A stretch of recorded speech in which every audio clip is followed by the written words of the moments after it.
Did you know that most real estate agents don't make it past their first year?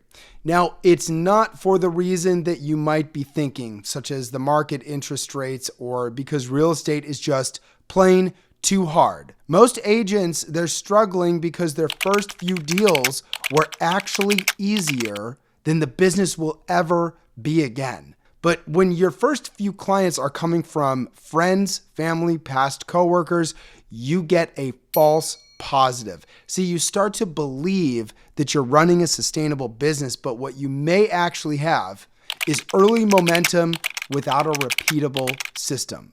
The second that those warm opportunities dry up, you start to get exposed. So in this video, I'm going to introduce to you to an agent named Lila, a second-year agent who fell into this exact trap. She made money fast, quit her job, and thought that she had the industry figured out, and then woke up one morning with 0 active clients. This is the real estate sophomore slump. And if you are in your first few years as a real estate agent, you need to understand it before your pipeline goes quiet. Lila got to the office early in the morning after the awards banquet. And it wasn't because she had an appointment or a full calendar. She got there early because she did not want anyone to see her arrive late. That is the kind of emotional math that agents do when they feel embarrassed. If she came in late the morning after the banquet, it would mean something. So she parked near the side entrance, walked across the lot, carried her laptop bag in like she had somewhere important to be. The office was still quiet, lights on and the copier making random noises in the background. There were a few tired balloons still tied into the conference room chairs from the night before, and Lila walked past them without looking too long. Her desk was in a row of cubicles the office admin jokingly called Millionaire's Row. Normally, that was kind of funny. A bunch of agents sitting under fluorescent lights with laptops open and coffee nearby, all acting like they were one good month away from becoming a local celebrity. But that morning, Millionaire's Row did not feel funny. It felt like a dare. Because the night before, an agent who was not her won the coveted award of Rookie of the Year.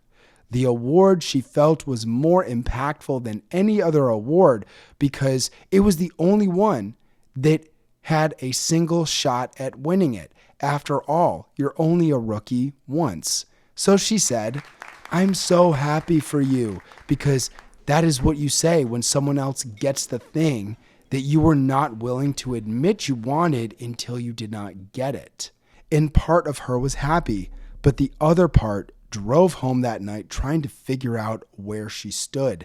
Was she second, fifth, or just nowhere close? That was the strange part. She did not know. And that bothered her more than losing, because if someone had asked Lila how her first year had actually gone, the answer would have gotten soft. She knew there had been deals, money, contracts, and clients who needed to be talked off ledges. But if you asked her where the business came from, she did not have clean answers. And that was the part she hated.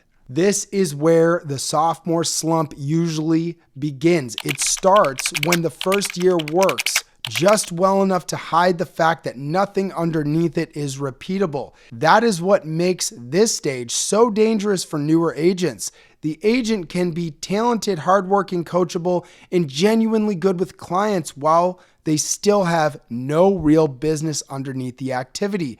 That was Lila. She could get through a transaction. She could solve problems as they came up. She could calm clients down and figure things out quickly enough to look more experienced than she actually was. But the issue was not what happened once she already had the client. The issue was what happened when she did not. Being good inside a transaction does not mean the same thing as building a repeatable business. That is the distinction most agents miss. A transaction proves you can sell real estate. A system proves you can build a real estate business. Those are not the same thing. And if you confuse them, year one can feel like confirmation, while year two feels like punishment. Before real estate, Lila worked in corporate. She was good at it, which made the whole thing more frustrating. Competence kept buying her more responsibility, but it never bought her the freedom that she actually wanted. She changed companies a few times, thinking that the next environment would feel different. Eventually, she realized the logo was not the problem, the structure was.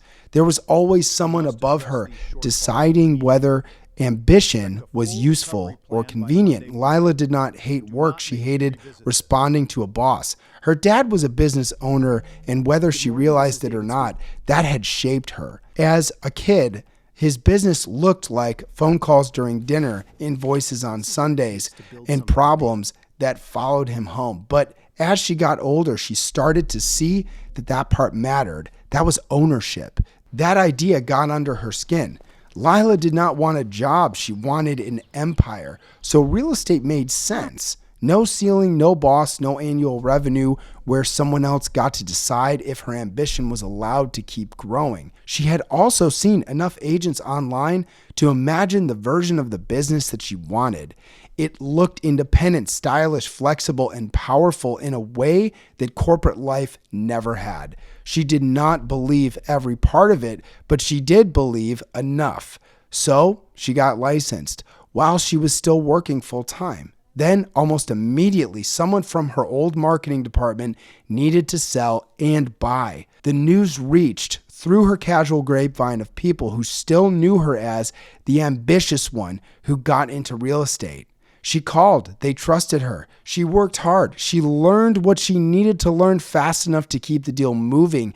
And then the first commission check arrived. And everything changed. Real estate was not theoretical anymore. The business had produced real money, more money than one corporate paycheck had ever handed her at once. Enough money to change the way risk felt in her body. She had no spouse, no kids, no mortgage that forced her to be more cautious than she wanted to be. She had savings, ambition, and a fresh piece of evidence that real estate worked. So she quit her corporate job. From the outside, it looked bold. She told people that she was betting on herself. That was true. She told people that she wanted to give the business her full attention. Also true. She told people she had always known she was meant to build something of her own. True enough. What she did not know yet is that the first deal had made the future feel easier than it was. It gave her proof before it gave her a model. That line mattered. Proof is not a model. A lot of agents get one or two early deals and turn that into a conclusion the business has not actually earned yet. Sometimes the deal comes from a person who already knew them. Sometimes it comes from lucky timing. Sometimes it comes from being close enough to an opportunity at the exact moment they got licensed. That does not make the deal less real. Take the deal, work the deal, learn from the deal, cash the check, but do not let the check convince you that you have built a machine. Because the correct lesson from an early deal is not, this business is easy. The correct lesson is, how do I create more conversations like that on purpose? That is the question most agents skip. They skip it because momentum feels better than structure. Momentum lets you feel like you're already becoming the person you wanted to become. Structure asks you to slow down and tell the truth. And telling the truth is not nearly as fun as depositing a commission check. For the first few months, Lila moved fast. She learned the transaction process quicker than she expected. Contracts didn't scare her as much once she had been through them. The problem inside the deal became manageable because there was always a next thing to solve. She was not helpless. That mattered to her. She liked that real estate had a consequence. She liked that effort seemed connected to money in a way corporate life had never made simple. The business made her tired, but the tiredness felt chosen. There was dignity in that. After the first sale and purchase closed, she did what a lot of agents do when confidence shows up. She started reaching out to people, not in a systematic way, not in a clean database, not with real follow-up plan. She opened up her phone and she started texting people from old jobs. She messaged Facebook friends. She replied to Instagram stories where someone posted something that gave her a reason to start a real conversation. She asked the casual question and made herself visible in small bursts. And it worked. Not perfectly and not magically, but enough. 3 months in, she had 4 active buyers and a handful of people who seemed like they might be ready soon. To Lila, that felt like a pipeline. That felt like she had been right. And that is the dangerous part about early success. It rarely arrives with a warning label. Herein lies the trap. When you are busy, the business tells you what to do. A client asks the question, a lender needs an update, an inspection creates a problem, your phone lights up, your calendar fills up, and the next action feels obvious because some person or deadline is creating urgency for you. That can feel like clarity, but it is not clarity, it is urgency. And urgency is not the same thing as a business plan. That is one of the biggest mistakes agents make after their first few deals. They think they're busy, so they must be handling or building something. Maybe, just maybe, you're reacting well. Reacting well is useful. It helps you survive a transaction, serve clients, and keep deals from falling apart. But reacting well will not build your next pipeline by itself. That is why some agents have a hot first year and then get punched in the face by year 2. The first year was powered by adrenaline. The second year requires a model. By the end of Lila's first year, the motion had started to thin out. One buyer closed, another buyer paused, a seller decided to wait, and then a prospect stopped responding. A few people that she meant to follow up with disappeared in a fog of old text threads. Some names lived in her phone, some lived on Facebook Messenger, and some lived just plain in her memory. Memory feels reliable until you need it to become a business.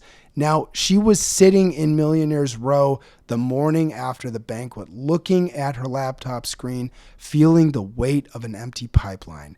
There was cash in the bank, which should have felt comforting. Instead, it felt like a countdown. She had enough money to keep going for a while, but not enough to keep failing indefinitely. The scarier part was not the money. The scarier part was that she could not point to the machine that would make more of it. That is a different kind of fear. That is not the fear of being new. New has an innocence to it. New lets agents say that they're still figuring things out. And most people understand because the beginning is supposed to be messy. But the second year asks a colder question. Was that momentum or was that business? So Lila opened her phone and started searching old conversations.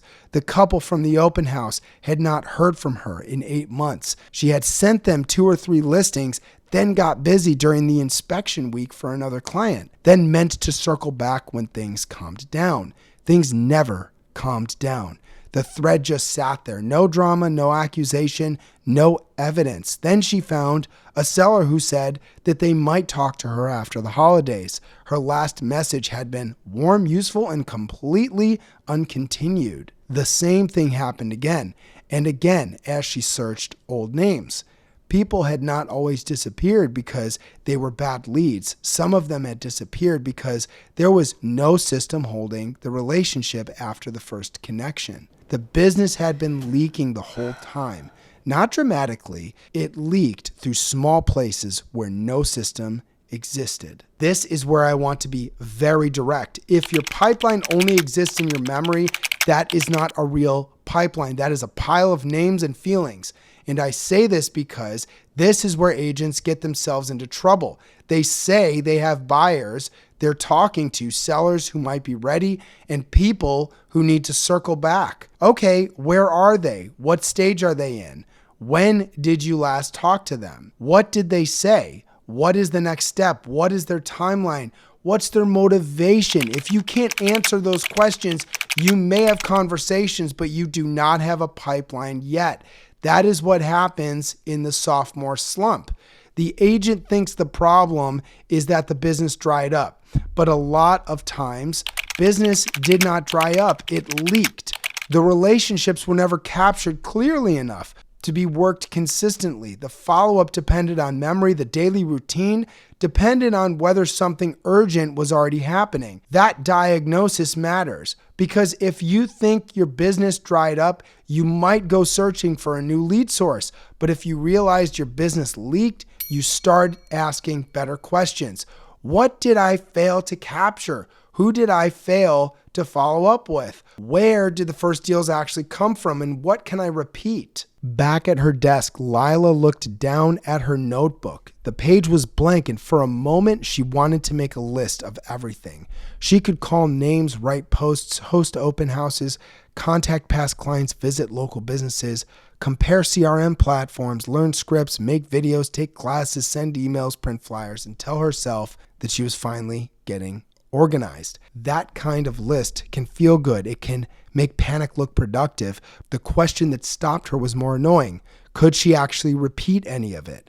Could she actually do it on a normal Tuesday when nobody was waiting on her? Nobody was impressed or calling. No transaction was creating urgency on her behalf. That was the question now.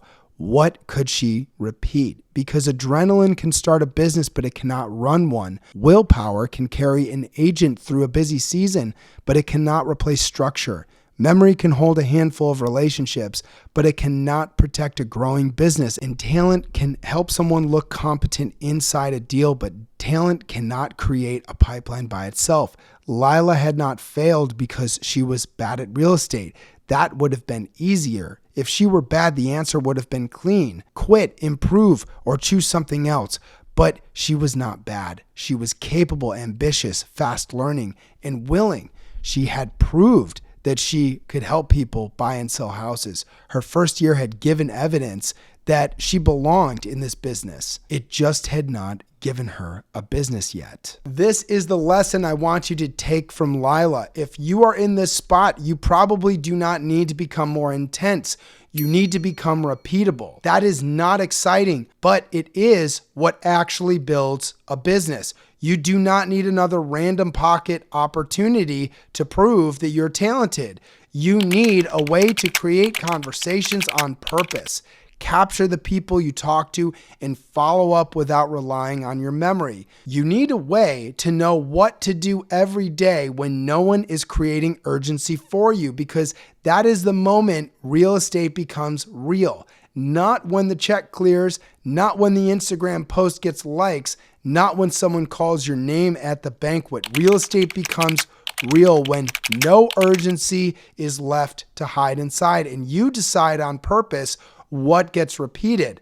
A closing can happen from timing. A business happens from repetition. That is the difference between first year high and a business. So Lila opened up a blank spreadsheet. Not because spreadsheets are magic. They are usually ugly, annoying, and emotionally rude, but they tell us the truth in a way our memory refuses to. At the top, she wrote, "People I know." The list was not impressive at first. It never is. That's why most agents avoid making it. A vague database can still feel full of possibility. A real one tells you exactly how much work is left. It shows you the gap between the business you say you're building and the relationships you actually are maintaining. Lila wrote the first name, then the second, then the third. She did not feel inspired. That seemed important though, because inspiration has been an unreliable employee anyway. It showed up late, it left early, it expected praise from work that structure could have done better. This was not inspiration. This was the first honest action of her second year. She had spent her first year proving that she could sell real estate. Now she had to prove she could build a real estate business.